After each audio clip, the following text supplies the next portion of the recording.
Assalamualaikum warahmatullahi wabarakatuh. Halo semuanya, perkenalkan saya Fatinah Harafidah, mahasiswa baru dari program studi pendidikan guru sekolah dasar Universitas Negeri Semarang.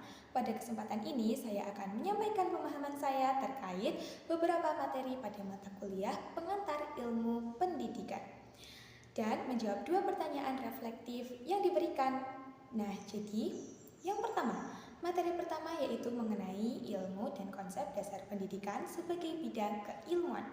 Pendidikan merupakan proses sadar dan terencana untuk mengembangkan potensi manusia secara menyeluruh, baik dari aspek pengetahuan, sikap, maupun keterampilan. Sebagai bidang keilmuan, pendidikan memiliki objek kajian, metode, dan teori yang khas. Pendidikan tidak hanya berfokus pada transfer ilmu, tetapi juga pada pembentukan karakter dan nilai-nilai kemanusiaan. Selanjutnya, materi yang kedua ada filsafat manusia dan filsafat pendidikan. Filsafat manusia membahas hakikat manusia sebagai makhluk ciptaan Tuhan yang memiliki akal, hati, dan kehendak bebas. Sedangkan filsafat pendidikan berperan untuk memberikan arah, tujuan, serta nilai yang melandasi proses pendidikan. Dan dari sini saya memahami bahwa pendidikan sejatinya harus membentuk manusia untuk menjadi pribadi yang sadar, bijaksana, dan bertanggung jawab terhadap dirinya sendiri maupun lingkungannya. Nah, materi yang ketiga adalah landasan pendidikan. Landasan pendidikan terdiri atas berbagai aspek, yaitu filosofis, psikologis, sosial historis, dan yuridis. Semua ini menjadi pijakan agar sistem pendidikan memiliki arah dan nilai yang jelas.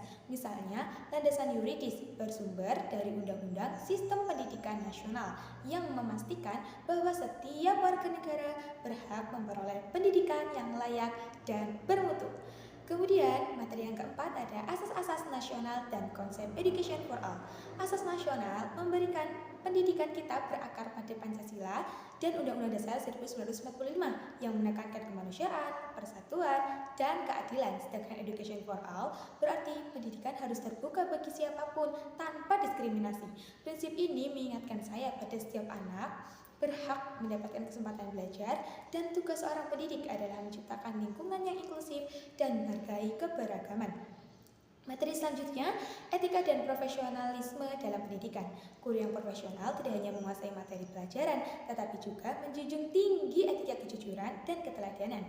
Profesionalisme guru tercermin dari 4 kompetensi utama, yaitu ada pedagogik, kepribadian, sosial, dan profesional. Dengan etika dan profesionalisme, pendidikan dapat menjadi proses yang mendidik hati, bukan hanya mengisi pikiran.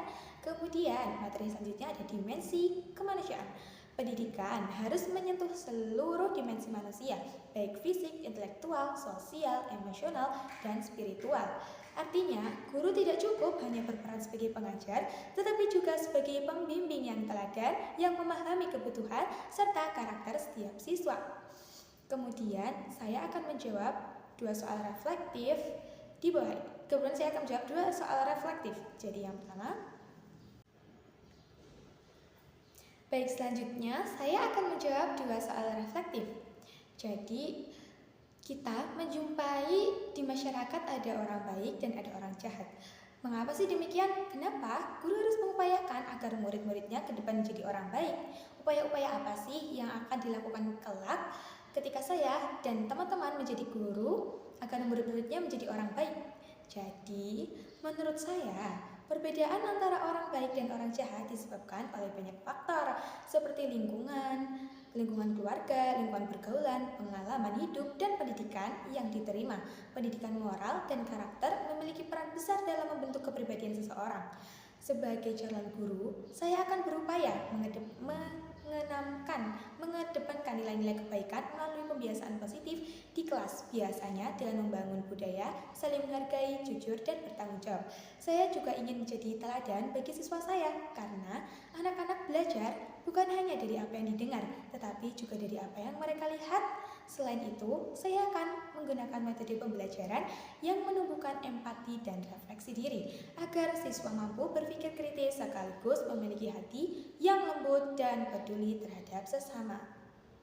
Pertanyaan selanjutnya itu tentang peristiwa yang sedang viral di dunia pendidikan saat ini terjadi di SMA Negeri 1 Cimarga, Banten. Seorang siswa ketahuan merokok lalu ditampar oleh kepala sekolahnya.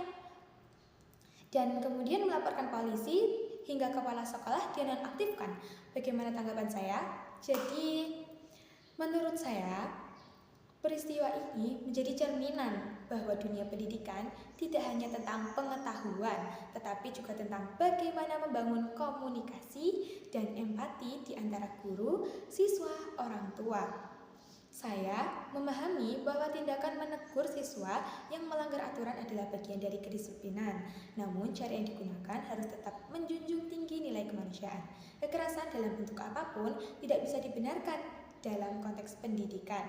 Namun, di sisi lain siswa juga perlu belajar untuk menghormati aturan sekolah dan menghargai guru sebagai pendidik.